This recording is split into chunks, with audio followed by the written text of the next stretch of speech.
Hey guys, so here's something I struggle with. Once you acknowledge three World Trade Centers fell on 9/11 at free fall speed, and there were no weapons of mass destruction, and nobody got prosecuted, nobody was held accountable, and millions of people's lives were ruined. And then you acknowledge that Jeffrey Epstein didn't kill himself. Bill Clinton went to Epstein Island 25 times.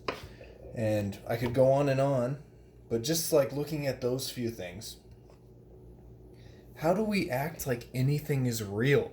Like everything is fabricated? How? How do we act like anything's real? And then we know that the government's been suppressing technology forever, and they've been building shit in underground bunkers for as long as possible. Like they probably have people dedicating their entire lives to making science. Like Operation Paperclip, we get to have Nazi scientists, but nobody cares about that because that was the past. And nobody, like when you bring up 9/11 being, three World Trade Centers fell at free fall speed, and acknowledging that and critically thinking about it, like why did they fall? Why did the third building fall at free fall speed on 9/11?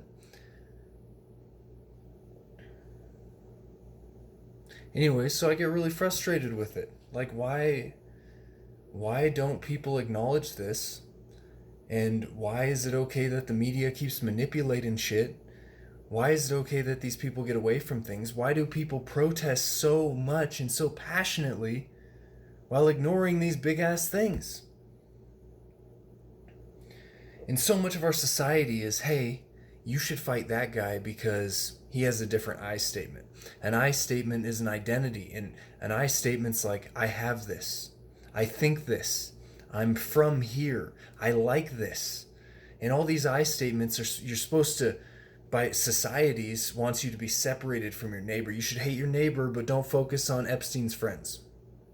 So I'm this, and I'm this, and I'm this. I'm from this neighborhood. I'm from this city. I'm from this state. I'm from this country. And all of these make me separate from other people. They make me unique, but that's not what makes you unique. You're already unique, and you don't need those I statements. In fact, they are limiting, because when we identify as something, like it's like, I am this, then we think that's who we are, and then we're not able to change. This is what I do. These are my habits.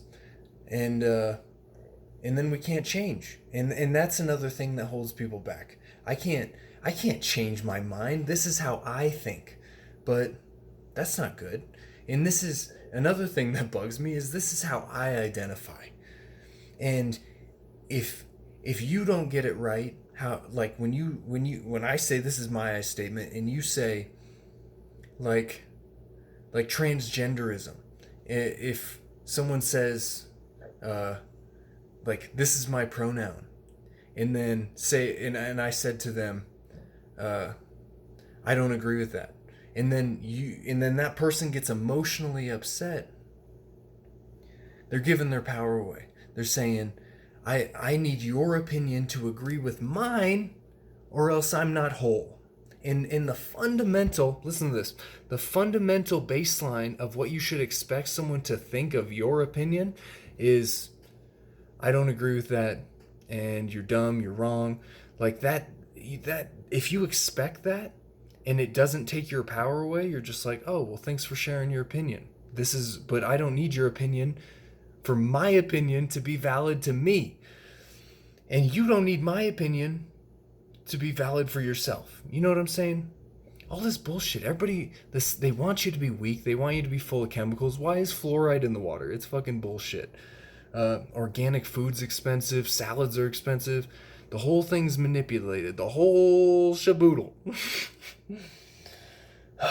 Anyways, just another rant. And thanks for listening. I hope that everybody is able to step into their own power and be like, this is what I think, and it's okay to think differently, and I don't need to think like them, they don't need to think like me, and I can love my neighbor, because love is what everybody wants. Everyone wants to be in love, and everyone wants to be happy, everyone wants to be fulfilled. So why aren't we? And if you need someone's opinion to agree with yours, then I think you're giving your power away. You're like, I can't be fulfilled until this person agrees with me. Will you ever be happy? And if I need this thing to be more, then I'll never be happy. See, if you believe in the scale, then you're trapped in the scale. The scale being, when I gain this thing, when I get this job, when I have more money, then I can look down on that guy over there. But if I lost that money or that job, then I'm that guy and I'm looking down on myself. And if you believe in the scale, then subconsciously you'll always think, I'm not at the top, so I'm not enough. And it's fucking bullshit. And remember, 3 World Trade Centers fell at free fall speed on 9/11. And I can go on and on and on and on. But if you're watching this, then you probably get it. And I hope you get it. And I hope I have a lot more, but like,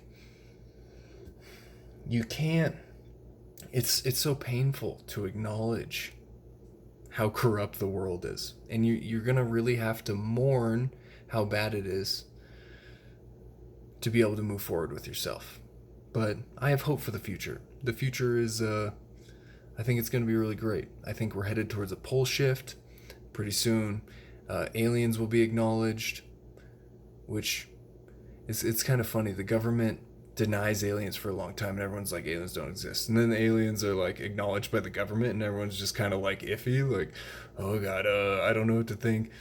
I don't want to acknowledge that they lied to us for decades and decades, but you're gonna have to.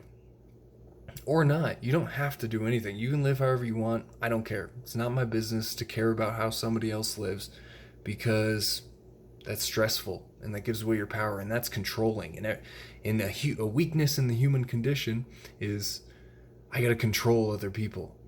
Like political parties. The baseline for a society should be, how do we control people as little as possible while living in a functioning society? And with the habits of history in the human condition, humans go for as much power as possible.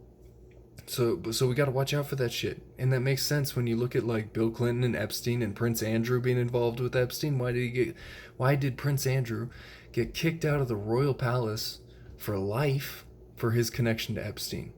And Epstein didn't kill himself. Thanks for listening to my rant. Have a good day, temporary human.